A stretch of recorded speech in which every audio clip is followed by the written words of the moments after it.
अस्सलाम वालेकुम स्टूडेंट्स, कैसे हैं आप लोग। वीक 16 डीएलडी का हमने स्टार्ट करना है। सिक्वेंशियल सर्किट डिज़ाइनिंग को हम कर रहे थे, जिसमें हमने फाइनाइट स्टेट मशीन्स शुरू की हुई थी।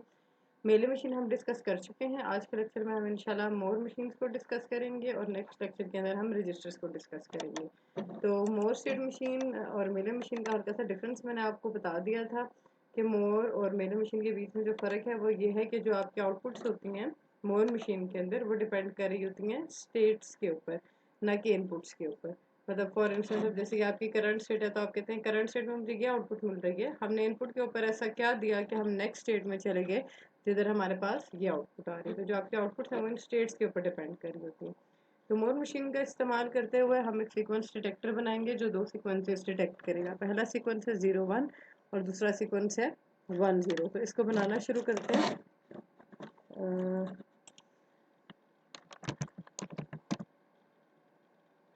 ओके, तो इसको मैं बनाना शुरू करती हूँ अपने पास। अब आप जो दो सीक्वेंसेस डिटेक्ट करा रहे हैं दोनों दो दो बिट के हैं, तो हम यहाँ से शुरू करते हैं। इसका मतलब ये हुआ कि जब दो बिट्स आएंगे तब आपकी आउटपुट 1 होगी, उससे पहले आपकी आउटपुट 1 नहीं हो सकती, राइट।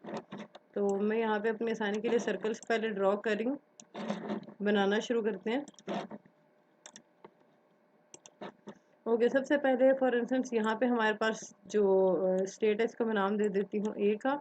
अभी कोई भी सीक्वेंस डिटेक्ट नहीं हुआ तो मेरी आउटपुट 0 होगी।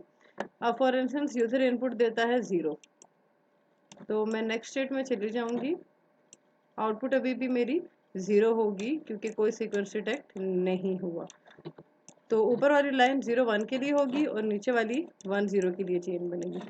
अब 0 के बाद यूजर को 1 इनपुट देना चाहिए, तो अगर वो 1 इनपुट देता है तो फिर मैं सी पे चली जाऊंगी और अब मेरी आउटपुट हो जाएगी 1 कि मेरा एक सीक्वेंस डिटेक्ट हो गया है। इसी तरह यूजर यहाँ पे था, वो 0 इनपुट ना करे, वो 1 इनपुट करे, तो आप यहाँ पे आ जाएं। अभी भी कोई सीक्वेंस डिटेक्ट नहीं हुआ, आउटपुट हमारी 0 ही है। 1 के बाद यूजर को 0 इनपुट करना चाहिए, तो 1 के बाद अगर वो 0 इनपुट करे तो आप उसको नेक्स्ट स्टेट में ले जाएं। अब आपकी आउटपुट 1 हो जाएगी कि 1 0 वाला सीक्वेंस डिटेक्ट हो गया है। क्लियर। तो 0 1 और 1 0। अब हम सारी पॉसिबिलिटीज देख लेते हैं कि अगर यूजर 0 एंटर करे तो किधर जाए, 1 एंटर करे तो किधर जाए। जैसे अब हम सारी पॉसिबिलिटीज देखेंगे, क्योंकि आपको पता है हर स्टेट के ऊपर दो पॉसिबिलिटीज होती हैं, या यूजर 0 एंटर करता है या 1 एंटर करता है। तो यूजर ने यहाँ पे था, उसने 0 एंटर किया तो हम इधर आए, आउटपुट 0 है क्योंकि अभी कोई सीक्वेंस डिटेक्ट नहीं हुआ। और अगर वो 0 एंटर ना करता, वो 1 एंटर करता, तो हम यहाँ पे आ जाते हैं, अभी भी आउटपुट 0 क्योंकि कोई सीक्वेंस डिटेक्ट नहीं हुआ। तो जो ऊपर वाली चेन है वो 0 1 के लिए होगी और जो नीचे वाली चेन है वो 1 0 के लिए होगी। ओके, अब इसी तरह से यहाँ पे यूजर 0 एंटर करके 0 के बाद उसको 1 एंटर करना चाहिए। तो अगर वो 1 एंटर करे तो हम यहाँ पे आगे जिधर आउटपुट 1 है। लेकिन अगर वो 1 एंटर ना करे, वो 0 एंटर करे, फिर हमें क्या करना चाहिए, फिर हमें शुरू में नहीं जाना चाहिए कि अगर 0 के बाद वो फौरन 1 करेगा तो वो इधर आ जाएगा। पासवर्ड तो नहीं है ना, सीक्वेंस है, जब भी सीक्वेंस आए आउटपुट 1 होनी चाहिए। तो यहीं पे वो वापस वेट करेगा ताकि जैसे ही 0 के बाद 1 आए फौरन आउटपुट 1 हो जाए। क्लियर। ओके, फिर इसी तरह यूजर 1 एंटर करके यहाँ पे आया, 1 के बाद अगर वो 0 एंटर करता है तो 1 0 वाला सीक्वेंस डिटेक्ट हो जाता है। अगर वो 1 के बाद 0 एंटर ना करे, वो दोबारा 1 एंटर कर दे, तो हमें यहीं पे उसका इंतज़ार करना चाहिए ताकि जैसे ही 1 के बाद वो 0 एंटर करे आउटपुट 1 हो जाए। तो यहाँ पे दोनों पॉसिबिलिटीज़ आ गई, यहाँ भी दोनों पॉसिबिलिटीज़ आ गई, यहाँ भी दोनों पॉसिबिलिटीज़ आ गई। अब ज़रा यहाँ पे आ जाते हैं। यूज़र 1 एंटर करके यहाँ पे पहुँच जाए, 1 के बाद उसको क्या एंटर करना चाहिए, 1 के बाद उसको 0 एंटर करना चाहिए। तो अगर वो 0 एंटर करे तो आप यहाँ पे आ जाएं जिधर आप 1 0 वाला सीक्वेंस डिटेक्ट करा रहे हैं। इसी तरह से यूज़र 0 एंटर करके यहाँ पे 0 के बाद उसको 1 एंटर करना चाहिए, तो आप उसको वहाँ भेज दें ताकि 0 1 वाला सीक्वेंस डिटेक्ट हो जाए। ओके, अब दो वैल्यूज रह गई। सी के ऊपर यूजर 0 एंटर करे तो यहाँ पे आ रहा है, लेकिन सी के ऊपर अगर वो 1 एंटर करे तो कहाँ जाए, यहाँ पे तो हम नहीं घुमा सकते क्योंकि अगर हम यहाँ पे घुमाए इसका मतलब 1 1 के ऊपर हम आउटपुट 1 करवा रहे हैं, वो सीक्वेंस तो हमने डिटेक्ट नहीं कराना। तो हमें इसको वहां भेजना चाहिए जिधर ये 1 लेके बैठा हुआ हो और 0 का इंतजार कर रहा हो ताकि सीक्वेंस डिटेक्ट हो जाए। तो वो पोजीशन बनती है ये, यहाँ पे वो 1 लेके बैठा हुआ है, राइट। तो फिर जैसे ही 1 के बाद 0 आएगा सीक्वेंस डिटेक्ट हो जाएगा। इसी तरह यूज़र 0 एंटर करके यहाँ पे आया, उसके बाद अगर वो दोबारा 0 एंटर कर दे, तो अगर मैं यहीं पे उसको घुमाऊँ तो इसका मतलब है मैं इसके ऊपर 0 0 वाला सीक्वेंस डिटेक्ट करा रही हूँ, वो तो नहीं कराना। तो हम इसको भेज देंगे उधर ऊपर जिधर ये 0 लेके बैठा हुआ है और 1 का इंतज़ार कर रहा है, राइट। तो ये थी हमारी कंप्लीट डायग्राम। इसको आप लोग दोबारा देखेंगे एक दो दफ़ा, ताकि अगर आपकी कोई कन्फ्यूजन्स हो तो वो दूर हो जाएं। तो वही स्टेट डायग्राम यहाँ पे बनी हुई है। फिर स्टेट डायग्राम को देख के स्टेट टेबल बनाना होता है। इन वैल्यूज़, इनको मैं वैल्यूज़ असाइन कर दूँगी। 1 2 3 4 5 मेरे पास स्टेट्स हैं, तो 5 के लिए ज़रा 3 बिट्स इस्तेमाल होंगे। ये मैंने इनको एक सीक्वेंस में वैल्यूज़ असाइन कर दिए हैं। फिर इनका स्टेट टेबल बनाया है, उसके लिए मैं स्टेट डायग्राम आपके सामने रख देती हूँ ताकि आपको टेबल बनाने में आसानी हो।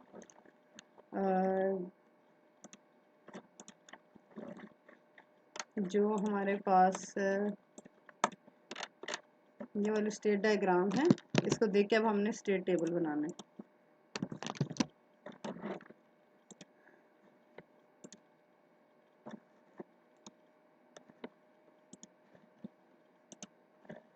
ओके, तो अभी हम इन दोनों को सामने रखते हुए इस टेबल को देखते हैं।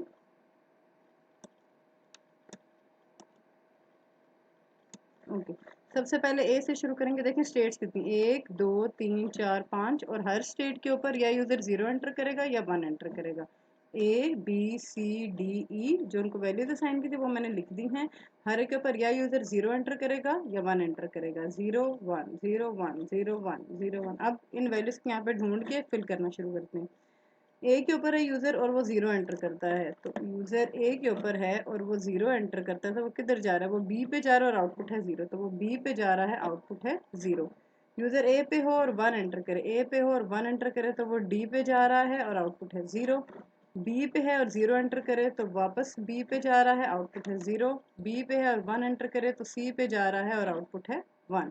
फिर से इतना सी पे है और 0 एंटर करे तो ई पे जा रहा है और आउटपुट 1 है।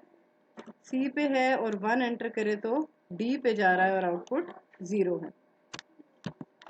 इसी तरह फिर अब यूज़र डी के ऊपर है और वो 0 एंटर करे, यूज़र डी के ऊपर है और वो 0 एंटर करे तो वो ई के ऊपर जा रहा है और आउटपुट है 1।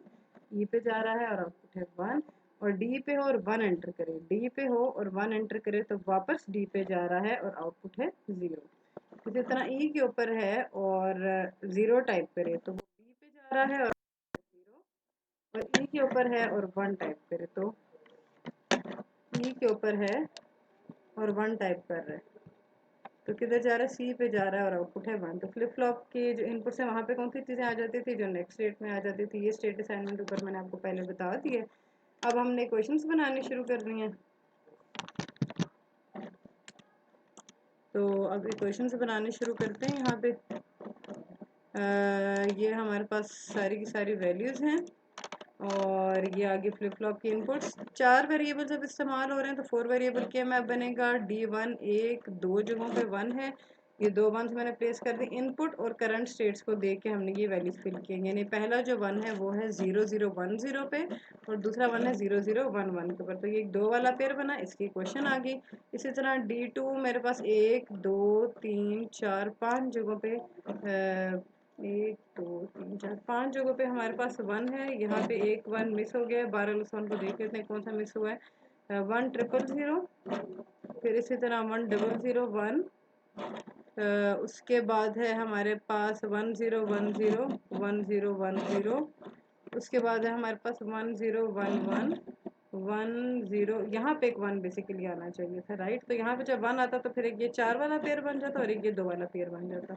इसको आप लोगों ने अपने पास सेट करना है प्लीज़।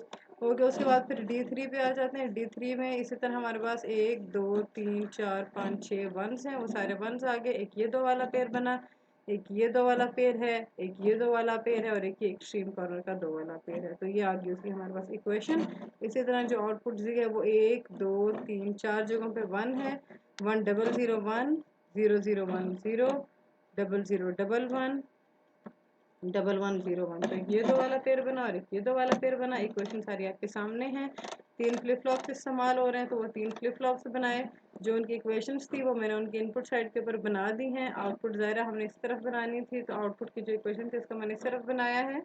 एक्स यूज़र से इनपुट आ रही थी तो वो हमने यूज़र से ही लेके रखी है, और जो बाकी आउटपुट्स थी जैसे Q1 Q2 Q3 वो जहाँ जहाँ से आ रही थी उनको मैंने यहाँ पे कनेक्ट कर दिया है, ताकि पता चले कि फ्लिप फ्लॉप से ही वैल्यूज़ लेके आउटपुट हमारे पास बन रही है। ठीक है, ये आगे और गेट लगा हुआ। तो ये हमारी पहली एग्जांपल थी मोर स्टेट मशीन की। इसके बाद हम जो दूसरी एग्जांपल डिस्कस करेंगे उस एग्जांपल के बीच में हम बेसिकली एक सीक्वेंस डिटेक्टर ही बनाएंगे जो कि 011 को हमारे पास डिटेक्ट करेगा, लेकिन उसमें हमारे पास 3 आउटपुट्स होंगी, और हम बेसिकली ये बताएंगे उन 3 आउटपुट्स के ऊपर। फॉर इंस्टेंस अब जैसे पहली जो बिट है वो हमें सही रिसीव हुई तो पहली एलईडी ऑन हो जाएगी, जब दूसरी बिट भी सही रिसीव होगी तो दूसरी एलईडी ऑन हो जाएगी, और जब तीसरी बिट भी अपने सीक्वेंस में सही रिसीव होगी तो तीसरी एलईडी ऑन हो जाएगी। तो अब हमने इस एग्जाम्पल को अपने पास डिस्कस करना है।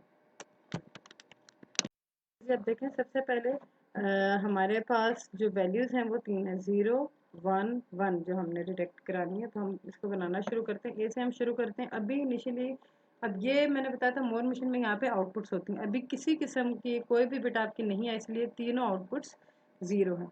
सबसे पहले यूज़र 1 एंटर करता है, पहले हम सारे सही वाले सीक्वेंसेस देखेंगे, फिर हम बाकी सारी पॉसिबिलिटीज़ को हैंडल करेंगे।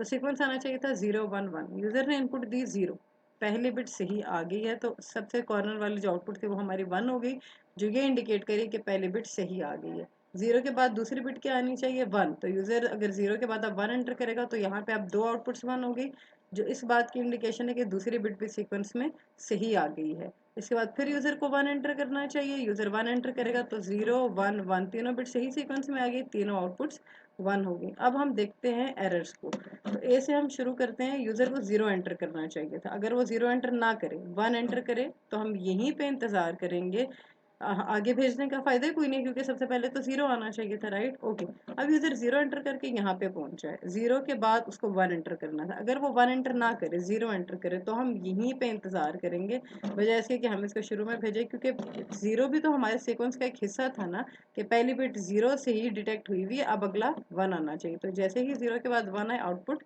हमारी 2 बिट्स की तरफ चली जाएगी। ओके, अब यहाँ पे आ जाते हैं, यहाँ पे भी यूज़र को 1 एंटर करना चाहिए था, लेकिन अगेन अगर वो मिस्टेक करे और 0 एंटर करे तो आप दोबारा उसको शुरू में भेज देंगे, और वो बेसिकली सॉरी बी के ऊपर भेज देंगे कि जी हमारे पास अभी पहले ही बिट सही डिटेक्ट हुई हुई है, इसके बाद दोबारा 2 1s हमने कंसेक्यूटिव डिटेक्ट कराने हैं। इसी तरह यहाँ पे हम आगे यहाँ पे भी आके अगर यूज़र 0 एंटर कर दे तो ज़ाहिर 0 1 0 तो ही आपने डिटेक्ट कराना ना, आपने 0 1 1 डिटेक्ट कराना, तो अब दोबारा इसको 0 के ऊपर भेजें ताकि 0 के बाद 1 1 खैर खैरियत से डिटेक्ट हो जाए। क्लियर। और इसी तरह से तीनों बिट्स 1 होगी, इसके बाद अब यूज़र अगर दोबारा 1 एंटर करता है तो आप दोबारा उसको शुरू में भेज दें कि नए सिरे से सारा सीक्वेंस डिटेक्ट कराना शुरू करें। तो अब ये स्टेट डायग्राम है हमारे पास, इसको देख के अब हम इसका स्टेट टेबल बनाना शुरू करेंगे। A B C D 4 states है हमारे पास, तो A B C D 4 states थी तो 2 बिट्स में सबको वैल्यूज असाइन हो जाएंगी। इनपुट्स हर स्टेट के लिए 0 1 0 1 0 1, ये मैंने सबके लिए लिख दी हैं। अब नेक्स्ट स्टेट्स देखते हैं, और आउटपुट 3 बिट की। ए के ऊपर है और 0 एंटर करता है, ए के ऊपर है और 0 एंटर करता है तो बी पे जा रहा है और आउटपुट है 0 1 1, बी पे जा रहा है और आउटपुट है 0 1 1। ए के ऊपर है और 1 एंटर करे तो वापस ए के ऊपर और आउटपुट है 0 0 0, ए के ऊपर और आउटपुट है 0 0 0। बी के ऊपर है और 0 एंटर करे, बी के ऊपर है और 0 एंटर करे तो बी के ऊपर ही रहेगा, आउटपुट 0 1 1, बी के ऊपर रहेगा और आउटपुट 0 1 1। बी के ऊपर है और 1 एंटर करे तो सी पे चला जाएगा और आउटपुट हो जाएगी 0 1 1। इसी तरह सी के ऊपर है और 0 एंटर कर रहा है तो बी पे जा रहा है, आउटपुट है 0 0 1, बी पे जा रहा है और आउटपुट है 0 0 1। सी के ऊपर है और 1 एंटर करता है तो डी पे जा रहा है और आउटपुट है 1 1 1। डी के ऊपर है और 0 एंटर करता है तो बी के ऊपर जा रहा है और आउटपुट है 0 0 1। जिधर आप जा रहे होते उधर जो आउटपुट लिखी होती है वो आपने मेंशन करनी होती है, वो नहीं लिखनी जिसमें आप मौजूद हैं। और इसी तरह डी के ऊपर और 1 एंटर करे तो कहाँ जा रहा है, ए पे जा रहा है और आउटपुट है 0 0 0। ओके, उसके बाद फिर आपने जो इक्वेशंस बनानी है फ्लिप फ्लॉप के इनपुट्स के लिए और आउटपुट्स के लिए बनानी है, इनपुट्स को और करंट स्टेट्स को देखते हुए ये उनकी इक्वेशंस आ गई हैं सारी की सारी। तीनों आउटपुट्स को एक सीक्वेंस में मैंने मेंशन किया। अब यहाँ पे डी फ्लिप फ्लॉप इस्तेमाल किए, 2 स्टेट्स थी तो ज़ाहिर है 2 फ्लिप फ्लॉप से काम बन जाएगा। अब यहाँ पे सर्किट्स आप तो खुद बनाएंगे, मैंने कॉम्बिनेशनल लॉजिक लिख दिया। कॉम्बिनेशनल लॉजिक का क्या मतलब होता है कि वही जो आपके पास मुख्तलिफ गेट्स हैं उनका जो भी कॉम्बिनेशनल इक्वेशन ऊपर आपके पास आई है वो आपने यहाँ पे लगानी होगी। क्लियर। लेकिन एग्जाम में आप ऐसे नहीं करेंगे, एग्जाम में आप लोग कंप्लीट सॉल्व करेंगे। अभी मैंने यहाँ पे आप लोगों के लिए बनाया है कि आप लोगों की सेल्फ असाइनमेंट है, आप लोग यहाँ पे खुद बना के लगाएंगे।